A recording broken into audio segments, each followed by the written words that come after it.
Les ambulanciers travaillaient frénétiquement, essayant de me sortir des décombres. Je pouvais entendre les sirènes, voir les lumières rouges et bleues illuminer la neige tombante.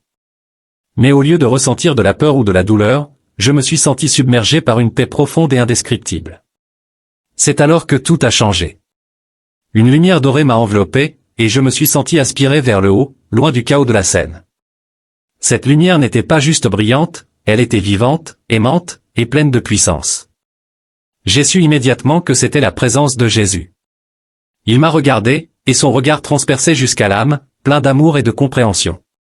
Sans parler, il m'a fait comprendre tant de choses. J'ai vu ma vie passer devant mes yeux, mais pas comme un simple souvenir. Chaque détail, chaque moment avait une signification que je n'avais jamais perçue auparavant. Il m'a montré comment de petits actes de gentillesse ou des paroles de soutien avaient des répercussions que je n'aurais jamais imaginées. Mais ce qui m'a le plus frappé, c'est qu'il m'a révélé des vérités sur l'état spirituel du monde. Dis-leur, a-t-il dit, sa voix résonnant sans même utiliser de mots. Dis-leur que le temps est court, que chaque instant compte, et qu'ils doivent se tourner vers moi. La puissance de ce message m'a submergé. C'était un appel, non seulement pour moi, mais pour tout le monde.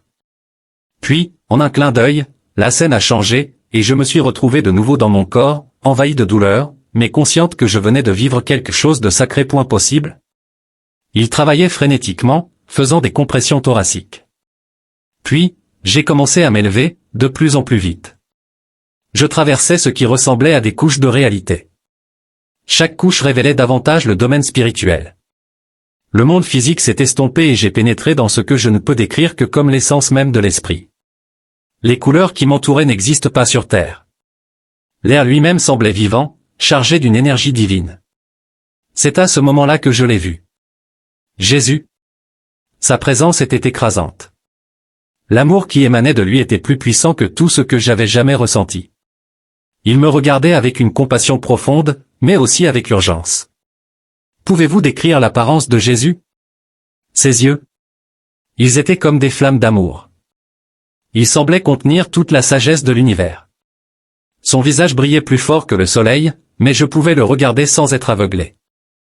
Il portait des robes de lumière blanche pure, qui semblaient être faites d'une énergie vivante. Mais c'était sa présence qui m'a véritablement marqué, une sainteté absolue mêlée à un amour absolu. Que vous a dit Jésus? Il a dit, je t'ai choisi pour témoigner de ce que l'ennemi a fait pour tromper mon peuple. Tu dois revenir et les avertir. La tromperie est plus profonde que la plupart ne le réalisent.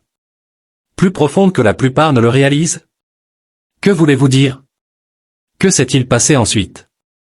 Jésus m'a pris la main, et soudain, nous étions dans ce que je ne peux décrire que comme une salle d'observation spirituelle. Jésus m'a montré comment ces symboles ne représentent pas seulement le mal, ils fonctionnent en réalité comme une technologie spirituelle.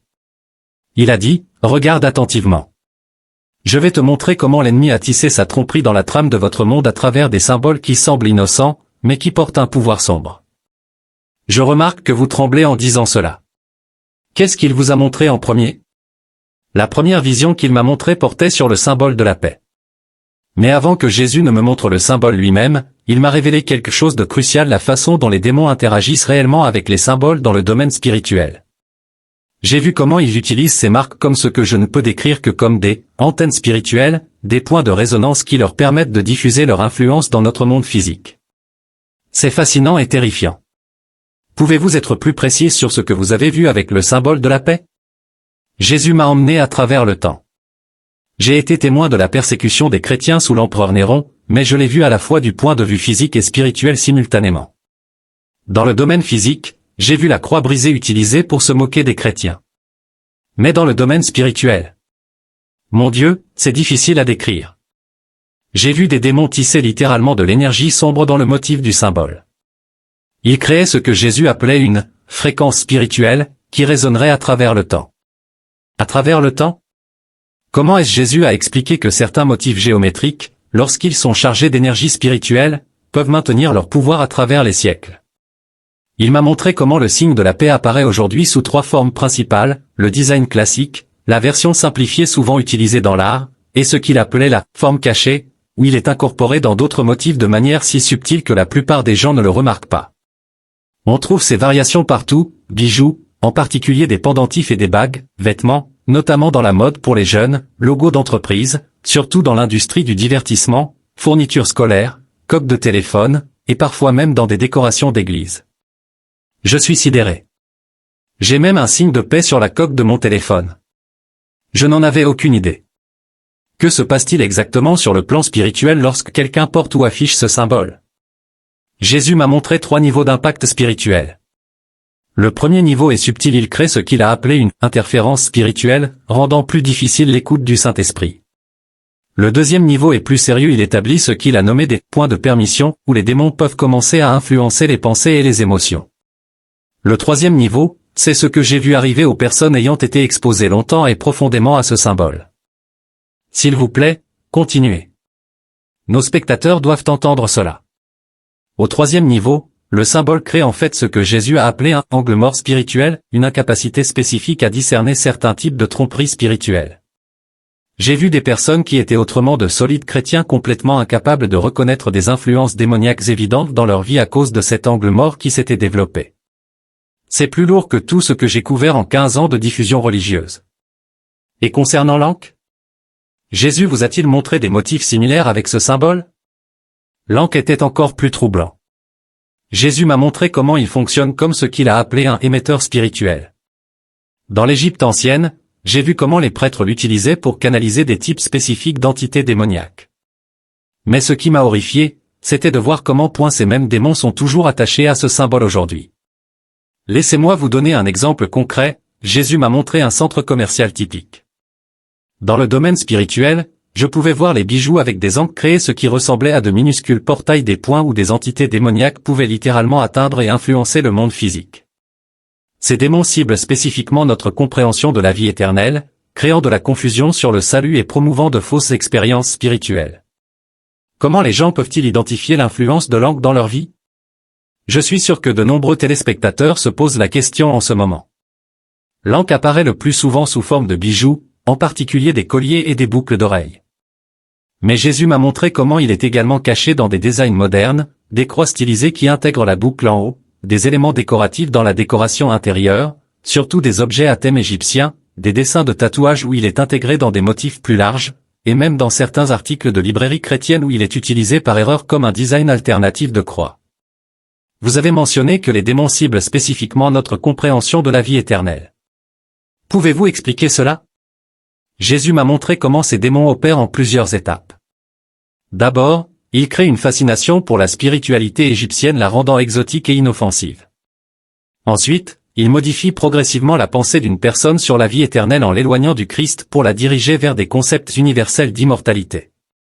Enfin, il crée ce que Jésus a appelé des contrefaçons spirituelles, des expériences qui semblent authentiquement spirituelles mais qui détournent les gens du véritable salut. J'ai vu des personnes qui mouraient en portant l'anque. Leurs esprits étaient confus, incapables de reconnaître Jésus parce que le symbole avait obscurci leur vision spirituelle avec de faux concepts de l'éternité. Je dois vous interroger sur les sigils, ils semblent moins communs que ces autres symboles, mais vous avez mentionné qu'ils sont en réalité plus dangereux. Oui, et Jésus m'a montré pourquoi. Les sigils sont comme un code informatique spirituel, chaque ligne et courbe est en réalité un élément de programmation dans le monde spirituel. Le domaine spirituel. Lorsque quelqu'un dessine un sigil, même sans comprendre ce qu'il fait, il écrit en réalité un programme que les démons peuvent exécuter. Jésus m'a montré comment les sigils apparaissent dans la vie moderne, dans les logos d'entreprises déguisés en designs abstraits, dans les motifs populaires de tatouage où ils sont cachés dans des éléments artistiques, dans des bijoux commercialisés comme de la géométrie sacrée, et même dans certains logos d'églises modernes où les concepteurs ont inconsciemment intégré des éléments de sigil. La partie la plus dangereuse est la façon dont ils se propagent via les réseaux sociaux. Les gens partagent des symboles de manifestation ou des sigils de protection, sans réaliser qu'ils créent en réalité des portes d'entrée pour l'influence démoniaque. Comment nos téléspectateurs peuvent-ils se protéger? Comment identifier ces sigils cachés? Jésus m'a montré des signes d'avertissement spécifiques, des motifs géométriques répétés qui semblent attirer votre regard de manière anormale, des designs qui combinent des lettres ou des symboles de manière à créer de nouvelles formes, tout ce qui est commercialisé comme ayant des propriétés de manifestation ou d'attraction, et surtout, tout symbole que les gens affirment que vous devez activer par la méditation ou l'intention. Mais voici la partie cruciale, Jésus m'a montré comment tester tout symbole. Si vous ressentez une étrange attache à ce symbole, si vous ressentez de la résistance à l'enlever, ou si vous vous retrouvez à le défendre malgré avoir appris ses dangers spirituels, ce sont tous des signes d'attachement démoniaque. Parlons de l'œil d'Horus. Beaucoup de gens pensent que c'est juste un design égyptien ancien, mais vous avez vu quelque chose de très différent, n'est-ce pas? L'œil d'Horus est ce que Jésus a appelé un « symbole maître », c'est l'un des outils les plus sophistiqués de Satan. Dans le domaine spirituel, j'ai vu comment il fonctionne comme un dispositif de surveillance spirituelle, créant un conduit bidirectionnel pour l'observation et l'influence démoniaque. Jésus m'a montré comment il apparaît aujourd'hui, sous des formes évidentes comme des bijoux et des objets décoratifs, dans des versions simplifiées dans les logos d'entreprises, surtout les sociétés médiatiques, cachés dans des designs de maquillage, en particulier le maquillage des yeux, et même dans des éléments architecturaux où il est déguisé en motifs décoratifs. La chose la plus perturbante que Jésus m'a montrée était la façon dont ce symbole affecte la glande pinéale, ce que certains appellent le troisième œil. Lorsque les gens portent ou affichent ce symbole, cela crée un changement physique dans leur cerveau qui les rend plus susceptibles à l'influence démoniaque. J'ai vu des personnes qui étaient mortes après des années d'exposition à ce symbole, leurs esprits étaient tellement accordés aux fréquences démoniaques qu'ils ne pouvaient même pas percevoir la présence du Christ. Je dois avouer que je me sens maintenant convaincu. Je viens de me rappeler que j'ai un plat décoratif avec ce symbole dans ma cuisine. Je pensais que c'était juste un joli design égyptien. C'est exactement ainsi que l'ennemi agit, en rendant ces symboles inoffensifs ou même attrayants. Jésus m'a montré comment les démons utilisaient l'œil d'Horus pour établir ce qu'il a appelé des réseaux de surveillance dans les foyers. Chaque instance de ce symbole devient comme une caméra de sécurité spirituelle, permettant aux démons de surveiller et d'influencer l'atmosphère spirituelle de l'espace. Parlez-nous du Uroboro, le serpent qui mange sa propre queue. Que Jésus vous a-t-il révélé à propos de ce symbole? Le Uroboro est le faux semblant de Satan de la vie éternelle. Jésus m'a montré comment ce symbole crée une prison spirituelle, une boucle fermée qui piège les gens dans des cycles de tromperie. Dans le royaume spirituel, cela ressemble à une camisole de force spirituelle, liant le discernement et la compréhension des gens. Vous le trouverez dans les bijoux de la Nouvel Âge, dans les décorations à thème de dragon, dans les logos d'entreprises, en particulier dans les industries technologiques et pharmaceutiques, et dans les symboles académiques, notamment dans les domaines scientifiques. Il est souvent déguisé en cercle ou en design en spirale. Jésus m'a montré des personnes qui avaient ce symbole tatoué sur leur corps. Dans le royaume spirituel, leurs esprits étaient littéralement liés par des spirales serpentinées, rendant presque impossible pour elles de se libérer des systèmes de croyances trompeurs. Et enfin, le geste de la main cornue. Je vois ce geste lors de concerts tout le temps, les gens pensent que cela signifie simplement « rocon ». C'est exactement ce que l'ennemi veut que les gens pensent. Jésus m'a montré comment ce geste crée en réalité une antenne spirituelle qui émet directement vers les royaumes démoniaques. Lorsque quelqu'un fait ce signe, même en plaisantant, il émet un signal spirituel sur lequel les démons peuvent se fixer. J'ai vu des foules de concerts faire ce geste par milliers. Dans le royaume spirituel, cela ressemblait à une forêt d'antennes démoniaques, créant un portail massif qui permettait aux démons de balayer la foule, s'attachant aux gens. Ce geste apparaît dans des performances musicales et des concerts, des événements sportifs, des photos sur les réseaux sociaux, des photos d'école, et même dans des contextes apparemment innocents comme les costumes d'Halloween ou des photos ludiques. C'est accablant. Que devraient faire les gens s'ils reconnaissent ces symboles dans leur vie? Tout d'abord, débarrassez-vous immédiatement de ces symboles. Ne les vendez pas, détruisez-les. Lorsque vous les retirez, priez et renoncez à toute autorité spirituelle que vous avez pu donner à l'ennemi à travers eux. Demandez à Jésus de fermer toutes les portes spirituelles que ces symboles ont pu ouvrir dans votre vie. Ensuite, éduquez-vous et éduquez votre famille. Ces symboles sont partout, et Satan introduit constamment de nouveaux symboles. Nous devons être vigilants et discernants. Troisièmement, si vous avez eu ces symboles dans votre maison, je vous recommande de faire un nettoyage de prière approfondi de votre espace. Les attaches spirituelles que ces symboles créent peuvent persister même après que les symboles aient disparu. Le plus important est de vous rapprocher de Jésus. Plus vous êtes proche de sa lumière, plus il est facile de repérer les tromperies de l'ennemi. Et qu'en est-il des images numériques? Tant de ces symboles apparaissent sur nos téléphones et ordinateurs. Oui, Jésus m'a montré comment même les images numériques, les représentations peuvent créer des fréquences spirituelles. Supprimez les images contenant ces symboles de vos appareils. Ne suivez plus les comptes sur les réseaux sociaux qui les publient régulièrement. Soyez particulièrement prudent avec les photos de profil et les arrière-plans. Pour ceux qui ont été exposés à ces symboles pendant longtemps, Jésus a recommandé une prière spécifique de renonciation et de purification. Il m'a montré que les attaches spirituelles créées par ces symboles peuvent persister même après que les symboles aient disparu, comme des résidus spirituels. Pouvez-vous partager cette prière avec nos spectateurs? Bien sûr. Jésus m'a donné cette prière spécifique. Seigneur Jésus, je renonce à toute influence spirituelle ou autorité que j'ai pu donner à l'ennemi à travers ces symboles. Je brise toute attache spirituelle, contrat ou point de permission créé par mon interaction avec ces symboles. Par ton sang, je reprends tout terrain spirituel que j'ai pu céder. Saint-Esprit, révèle-moi tous les symboles cachés ou attaches spirituelles qui doivent être abordés. Je choisis maintenant de m'aligner uniquement avec ta vérité et tes symboles de foi véritables. Au nom de Jésus, Amen. Comment Jésus a-t-il expliqué l'importance de retirer ces symboles de nos vies?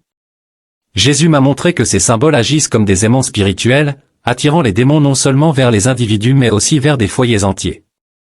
J'ai vu des maisons où ces symboles étaient présents dans des œuvres d'art, des bijoux, des jouets d'enfants, même des logos d'entreprises sur des produits. Ces maisons étaient littéralement entourées par des entités sombres qui avaient gagné l'accès par ces symboles. Il m'a montré comment chaque symbole crée un type différent de vulnérabilité spirituelle. Le symbole de la paix affaiblit notre discernement spirituel. L'angle déforme notre compréhension de la vraie vie éternelle. Les sigils créent des déchirures permanentes dans notre protection spirituelle. L'œil d'Horus nous ouvre à une fausse direction spirituelle. Le Uroboro nous piège dans des cycles de tromperie. Et la main cornue crée des attaches démoniaques directes. Jésus m'a montré des personnes qui étaient mortes sans avoir retiré ces symboles de leur vie. J'ai vu comment les démons attachés à ces symboles se battaient pour garder leurs âmes confuses et désorientées pendant la transition de la vie à la mort, rendant plus difficile pour elles de reconnaître et de se tourner vers le Christ. Certaines âmes étaient tellement accablées par ces attaches qu'elles ne pouvaient pas s'élever pour rencontrer Jésus, même quand il était là, les appelant. Comment cela s'est-il terminé? Que s'est-il passé lorsque vous êtes retourné dans votre corps? Jésus m'a tenu une dernière fois dans ses bras et m'a dit, « Dis-leur, ma fille. Dis-leur que ce ne sont pas juste des symboles, ce sont des clés que l'ennemi utilise pour déverrouiller des portes qui devraient rester fermées. Dis-leur que leurs âmes éternelles sont en jeu, » puis soudainement, je suis revenu dans mon corps, haletante, tandis que les paramédics me réanimaient avec succès. Ils ont appelé cela un miracle, mes blessures auraient dû être fatales. Mais je sais pourquoi on m'a renvoyé. Je dois partager cet avertissement. Les médecins étaient étonnés de ma guérison. La plupart de mes blessures ont guéri bien plus rapidement que prévu. Mais je suis revenu changé. Parfois, je peux encore voir des choses, des aperçus du royaume spirituel. Je vois comment ces symboles affectent la vie spirituelle des gens. C'est comme avoir des lunettes de vision nocturne éternelle. Avez-vous subi des réactions négatives en partageant votre témoignage? Bien sûr. On m'a traité de folle, d'extrémiste religieux, de fanatique, vous l'appelez. J'ai perdu des amis. Certains membres de ma famille ne me parlent plus. Mais après ce que Jésus m'a montré, je ne peux pas m'en inquiéter. Ces symboles tuent littéralement les gens spirituellement. Comment pourrais-je rester silencieuse? Je sais que certaines personnes qui regardent cela vont penser que je suis folle ou excessive. Mais je vous dis ce que j'ai vu de mes propres yeux dans le royaume spirituel. Ces symboles ont un vrai pouvoir, et ils détruisent des vies et des âmes. Le temps de jouer avec eux est révolu. Nous devons nous réveiller et reconnaître la guerre spirituelle qui se déroule juste sous nos yeux. Quel changement avez-vous apporté dans votre propre vie après cette expérience? J'ai passé en revue toute ma maison avec des yeux nouveaux. J'ai trouvé ces symboles partout, des bijoux que je pensais innocents, des objets décoratifs que je pensais juste jolis, même certaines œuvres d'art de mes élèves que j'avais affichées. J'ai tout jeté. J'ai aussi commencé à vraiment étudier ma Bible, en particulier les versets sur la guerre spirituelle et le discernement. Jésus m'a montré que ces symboles sont indirectement mentionnés dans les Écritures, ils font partie de ce que Paul appelle « les ruses du diable ». Mais le plus grand changement, c'est que je ne peux pas rester silencieuse. Quand je vois des gens porter ou afficher ces symboles, je vois ce que Jésus m'a montré. Je sais ce qui est attaché à eux dans le royaume spirituel. Ce serait un manque d'amour de ne pas les avertir. Je sais que partager ce témoignage n'a pas été facile. Quel message final aimeriez-vous laisser à nos spectateurs? Jésus m'a dit, dis-leur que ce ne sont pas juste des symboles, ce sont des clés que l'ennemi utilise pour déverrouiller des portes qui devraient rester fermées. Dis-leur que leurs âmes éternelles sont en jeu, n'attendez pas pour retirer ces symboles de votre vie. J'ai vu ce qui arrive aux âmes qui meurent avec ces attaches spirituelles en place. Ce n'est pas un risque à prendre. Jésus vous aime trop pour vous laisser dans la tromperie. C'est pour cela qu'il m'a montré ces choses. Rappelez-vous, le plus grand tour de Satan n'est pas de convaincre les gens qu'ils n'existent pas. C'est de les convaincre que des symboles évidemment démoniaques sont inoffensifs ou même positifs. Ne tombez pas dans le piège. Votre âme éternelle est trop précieuse pour être mise en jeu.